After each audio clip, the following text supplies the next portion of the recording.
આજે જ પ્રશ્ન પૂછો ને મેં કે આ પાકિસ્તાનની જેલમાં માછીમારો પાકિસ્તાનની સરકાર ઉઠાઈ ગઈ, પૂછો કોઈ કોંગ્રેસવાળાએ?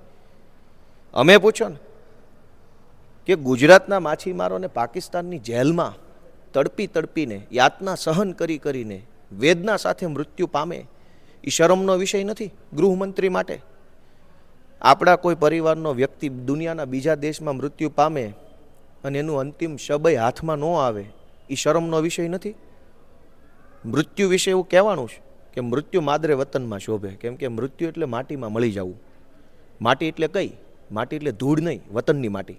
વતનની માટી એટલે ભારતની માટી, ગુજરાતની માટી, ને જે ગામમાં જન્મ્યા હોય એ ગામની માટી. તો માટીમાં મળવા માટે માણસ વતનની માટીમાં મરવો જરૂરી છે. તો એ મૃત્યુ છે ને એ ગૌરવપૂર્ણ મૃત્યુ કહેવાય, ડિગ્નિટીફુલ ડેથ. ગૃહમંત્રીને અમે આનાથી ધારદાર બીજો શું સવાલ પૂછીએ? તમે શીખવાડો કાલ ટોકું. આનાથી હું ધારદાર હોય બીજું કે વતનની માટીમાં મરવાનું સૌભાગ્ય આપણા માછીમારોને નથી મળતું? અને તમને શરમ નથી આવતી ગુજરાતના ગૃહમંત્રીને કે તમે લાવી નથી શકતા આપણા માછીમાર ભાઈ? 3 ગુજરી ગયા. આ 3 તો છેલ્લા 2 વર્ષનો આંકડો છે. મેં લખ્યું છે કે છેલ્લા 2 વર્ષમાં કેટલા માછીમારો પાકિસ્તાનની જેલમાં મૃત્યુ પામ્યા એમ લખ્યું છે. છેલ્લા 10 વર્ષમાં કેટલા મૃત્યુ પામ્યા હશે? 3 નહીં હોય, 30 હોઈ શકે, 330 હોઈ શકે, 128 હજુ જેલમાં છે.